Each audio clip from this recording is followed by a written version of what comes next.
Fala, povo doido, Thiago Melo aqui e bem-vindos ao Novidades Antigas, o seu canal de entretenimento aqui no YouTube. E hoje, filme trash, para ser mais específico, a quadrilogia da Casa do Espanto. Mas antes de começar, eu vou pedir para você deixar o seu like, se inscrever no canal, ativar o sininho das notificações, comentar e, se possível, compartilhar, porque você não sabe o quanto isso ajuda o nosso trabalho. Segue a gente também nas nossas redes sociais. O canal Novidades Antigas tem Face e Insta. Dedé, seu monstro! Solta a vinheta.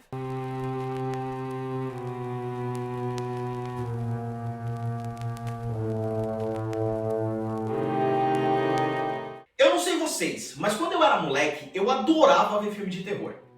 E eu lembro que ali nos anos 90, era lotado na televisão brasileira do famoso terror trash. O que é o terror trash? Não sei. É aquele filme de terror que ele é tão bizarro que ele não dá medo em ninguém. Eu lembro que o SBT, nas tardes do SBT dos anos 90, o Cinema em Casa adorava passar terror trash. E o canal TNT da TV a cabo, de sábado e sexta-feira de madrugada, ou seja, à meia-noite e às 2 horas da manhã, adorava passar filme de terror. E eu, claro, assistia tudo. Você é o bichão mesmo, hein, doido? Mas o que é o terror trash? O terror trash é aquele tipo de filme, tipo A Hora do Espanto, Cemitério Maldito, Poltergeist e eu próprio, A Casa do Espanto, que é um filme tão bizarro que, cara, você não consegue ficar com medo daquilo. Inclusive, eu não sabia que A Casa do Espanto tinha 4 filmes na franquia até fazer o roteiro para esse vídeo. Eu tô passada, chocada. Meu Deus. Porque quando eu era moleque, eu só tinha assistido o primeiro e o segundo. Inclusive assistido várias vezes porque passava o tempo todo na televisão. Mas e você? Qual era o filme de terror trash que você adorava? Ou então, qual você achava mais bizarro? E sobre A Casa do Espanto, quais filmes você já assistiu? Deixa pra gente aí nos comentários, beleza? Em 1986 é lançado o filme nos Estados Unidos com o título de House, que viria para o Brasil como A Casa do Espanto. Mais uma vez aí a tradução brasileira mandando muito bem, hein? Horroroso. Horrível. O que acontece? Esse filme foi dirigido pelo Steve Mines e presta atenção nessa informação. O produtor do primeiro filme da Casa do Espanto chama Sean Cunningham. Esse cara vai ser importante daqui a pouco, então grava o nome dele. Bom, a história do filme é muito simples. Um escritor chamado Roger Cobb, ele tá meio que numa crise ali de criação, não consegue escrever. Inclusive ele tá lidando com 2 problemas familiares. O primeiro é que o filho dele simplesmente desapareceu, sem deixar traço nenhum. E a tia que o criou cometeu suicídio. Então você vê que a vida do cara tá boa. Nossa, que bosta! Mas enfim, o que acontece? Ele herda uma casa dessa tia, que inclusive é a casa que ele cresceu. Aí qual é a ideia genial do queridão, do Roger? Vou pra casa que minha tia cometeu suicídio pra colocar as ideias no lugar. Tá de parabéns. Parabéns! O que acontece, gente? A casa, ela é meio que viva.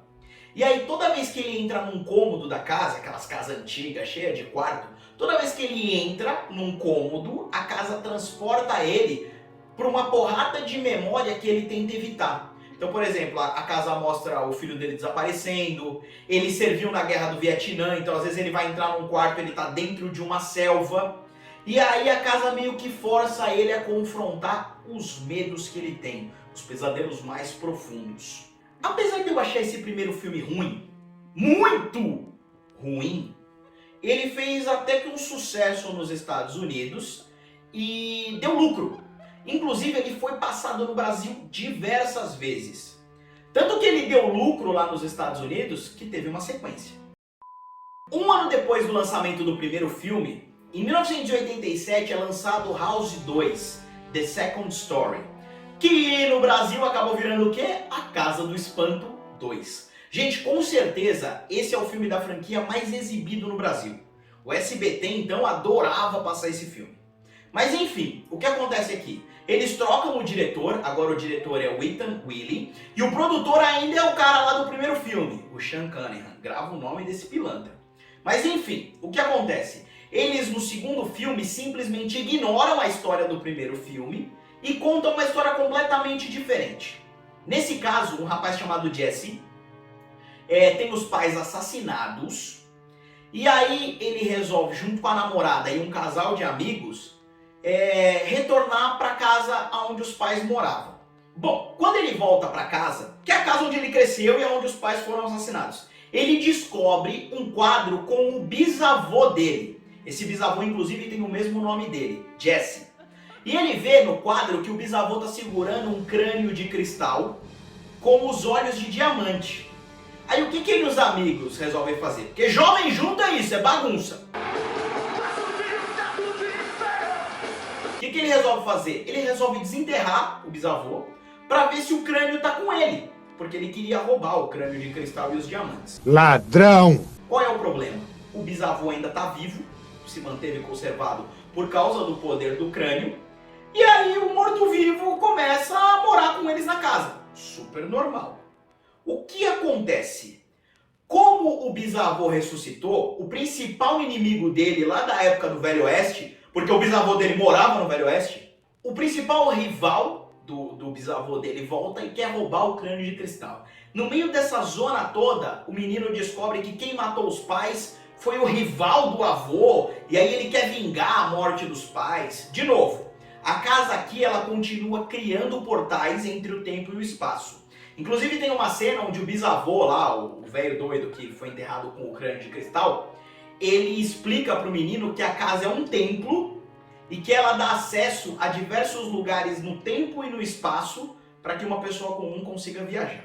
Apesar do filme ser bem meia boca, gente, é melhor que o primeiro, mas é bem meia boca, a Marvel Comics fez um gibi desse filme. Ou seja, existe uma história em quadrinhos desse segundo filme da Casa do Espanto. Povo doido, antes de começar a falar de A Casa do Espanto 3, eu preciso explicar pra vocês que esse filme não faz parte da franquia de filmes A Casa do Espanto. É o quê? Calma, eu vou explicar. Você lembra que eu falei no começo do vídeo pra vocês prestarem atenção no produtor do primeiro e do segundo filme? Um cara chamado Sean Cunningham. É claro. Pois bem, esse cara em 1989 resolveu lançar um filme chamado The Horror Show, lá nos Estados Unidos. Esse filme, inclusive, foi dirigido por um cara chamado James Isaac. Nesse filme, o que acontece? Um assassino semi-morto sai por aí matando uma porrada de gente. Ele tinha pegada meio Sexta-feira 13, do Jason, lembra? Só que o que acontece? O projeto desse The Horror Show era que fossem vários filmes em sequência, tipo The Horror Show 1, 2, 3, 4, 5, 6.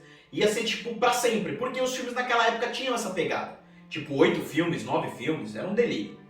O que acontece, gente? O filme foi um tremendo fracasso nos Estados Unidos. Tipo, deu um prejuízo enorme, porque todo mundo já tava de saco cheio de ver um morto-vivo correndo atrás de gente matando elas. Pô, já tinha o Jason, já tinha o Mike Myers da saga Halloween, então o povo não aderiu muito a esse filme. Para tentar recuperar um pouquinho de dinheiro, o que o Sean, o produtor, resolveu fazer?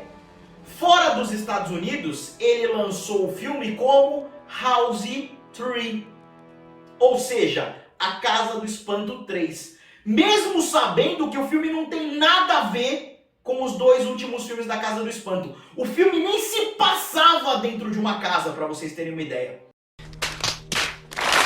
Mas ele fez isso para tentar recuperar um pouco do dinheiro. Ou seja, dentro dos Estados Unidos, o filme chamava The Horror Show. Fora dos Estados Unidos, chamava A Casa do Espanto 3. E para finalizar, em 1992, eles lançam House 4, que no mundo inteiro seria conhecido como A Casa do Espanto 4.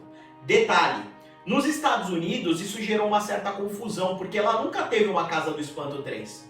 Lá o filme chamava The Horror Show. Então quando chegou a Casa do Espanto 4, o pessoal nos Estados Unidos ficou meio perdido, sem saber o que estava acontecendo. A produção continuou lá do Sean Cunningham e a direção era de um cara chamado Lewis Alburnett. Qual foi a aposta deles nesse quarto filme? Eles trouxeram de volta o personagem do filme 1, o Roger Cobb, né?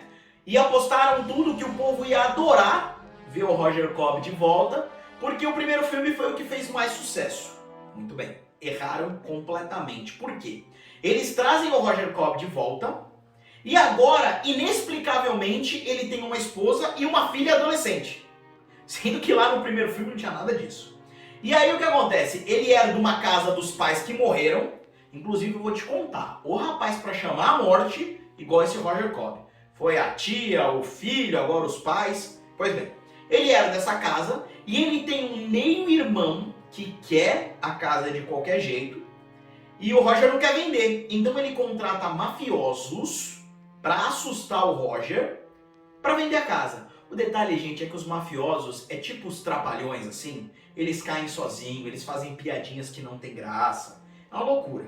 Pois bem, o que eles fazem? Esses mafiosos matam o Roger, eles matam o personagem principal, e aí a esposa dele tem que decidir se ela vende a casa ou se ela vinga a morte do marido. Gente, esse filme é tão horroroso, que tem uma cena de uma pizza falante no decorrer do filme. Então vocês têm ideia mais ou menos da qualidade desse filme. Não se esqueça nunca de ligar pra mim.